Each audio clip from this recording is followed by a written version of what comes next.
Now, I said this before on my channel, but it's worth repeating because it's so very important that a lot of people have forgotten our roots as a liberal country.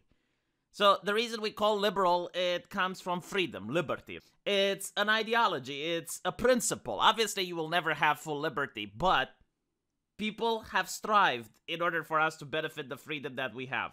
And there have been other nations that didn't have this freedom, so you shouldn't take it for granted. Like, for example, the Soviet Union or Nazi Germany, what they realized is that they can use the power of the government to control how people think.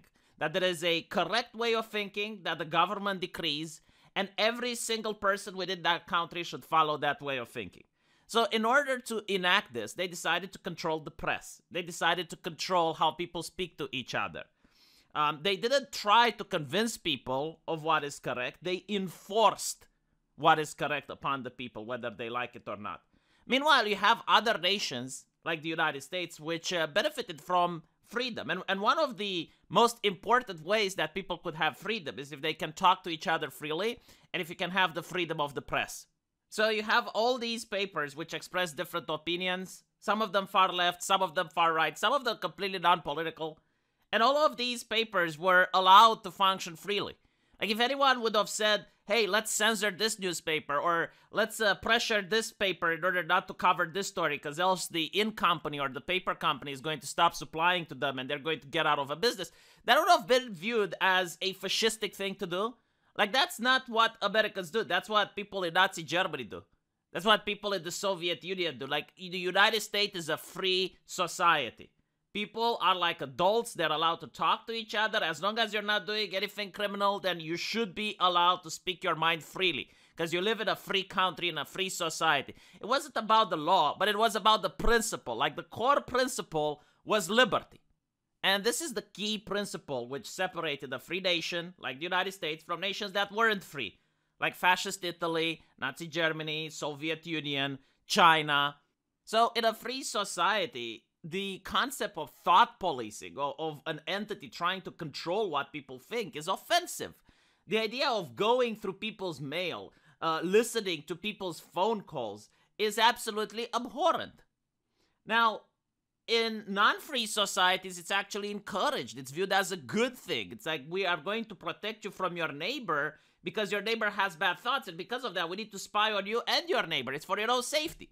So that is the key fundamental difference between a liberal democracy and an authoritarian regime.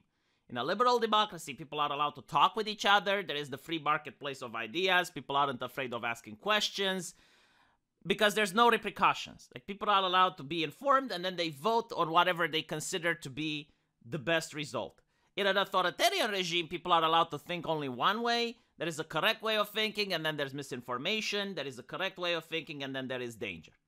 So this is why you get to see in a authoritarian regime, like where I grew up, all the newspapers wrote the same thing. All the newspapers had the same take on every single issue.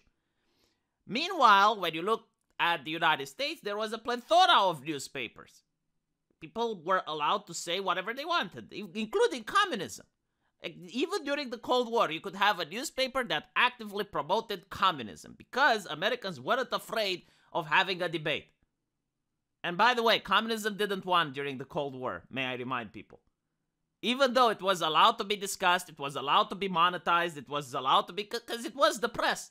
But now, because of the way technology has advanced, all those newspapers are being centralized online. People don't buy newspapers anymore because it's not convenient. Instead, they get their news from online sources. They get their news from Facebook, they get their news from YouTube. And this is where a lot of corporate, government, and academic influences are salivating because they realize that since all of this information is now being centralized in few sources, it can also be controlled. They can pressure the platforms like YouTube, for example, to act as gatekeepers. And that's exactly how they view it. They view that they have the power to pressure social media, private companies to act as gatekeepers. So they're trying to do exactly what Nazi Germany was doing, burning books. Like, the act of burning a book is not the fact that you set fire on it. You're trying to remove information away from the public. And I want you to notice how it's not the average people, it's not a grassroots movement that is trying to censor information, that is considering that they're in danger because there are YouTube videos out there. You don't have people protesting in front of Google. No, it's big interests, which just happen to align. On one hand, you have big corporations like The Verge, multi-billion-dollar entities, which do not like the fact that YouTube is giving them competition. Instead of watching a PewDiePie video, you should actually read The Verge. Instead of being called out and having lose face because they can't build a computer, they would rather that those videos not exist. So this is why The Verge is doing this. Secondly, you got politicians, like people from the White House, which do not appreciate that Joe Rogan exists, and he provides a counter-narrative to their claims. So they want Joe Rogan to be the platform, and they're open about it. And then finally, you have actual academics, like university professors, who are openly communistic. They openly support Marxism, and they know that Marxism is a very unpalatable ideology, especially for the American people. And the only way they can push it is if every counter-argument is being removed. People shouldn't hear the counter-argument, because if they do, they know that their ideology isn't going to survive.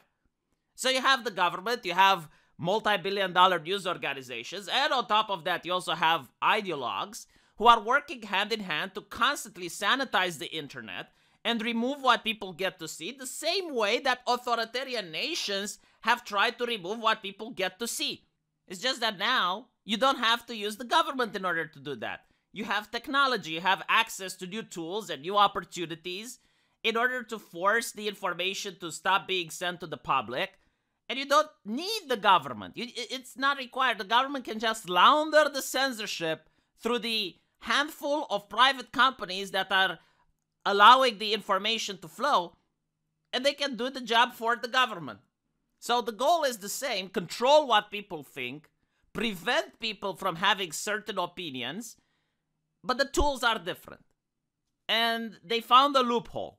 Instead of the government censoring people, now the government can launder the censorship through the private sector, and the private sector is being pressured by big interest groups, by the 1%, if you will, in order to control to what you are allowed to be exposed online. And here you have a study, which I'll read on my live stream tonight, where they're upset that people are still managing to make money on YouTube. And I have read the study, I have read the article. Nothing they talk about is illegal. Like, they're not complaining that people are doing illegal activities. Nothing that people are even doing is against the terms of service. Like, they're not even arguing against that. And by the way, if you look at YouTube's terms of service, they're very restrictive as it. No, they're saying that there are people who still operate under the terms of service, but they're upset that they're still making money because their ideology doesn't align. And they don't even say the definition of these ideologies. Like, they say alt-light. Like, well, what exactly is alt-light? Like, define it. What do you consider that to be? They say anti-feminist videos. What are those? Like, for example, is when Vosh goes against feminist J.K. Rowling and tells her to shut up on Women's Day, is that anti-feminist? Is J.K. Rowling, when she says that men can't have uteruses, is that the feminist take?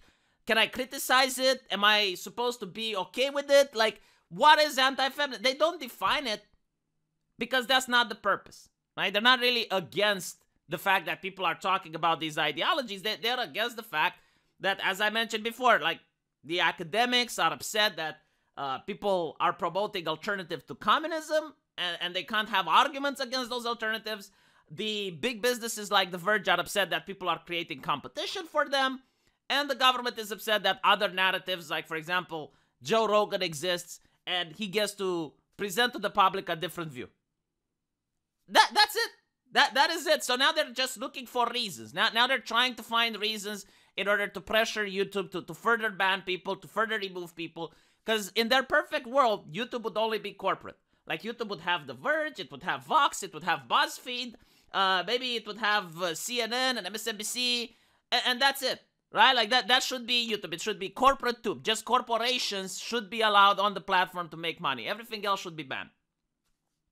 So, the concept of YouTube, like, you broadcast, you get to speak, should be over.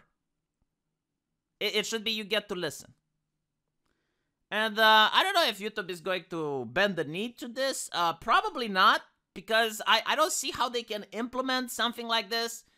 But I do expect that YouTube is going to give them a bone, and they're going to further restrict more channels. Like, they're going to further crack down on people.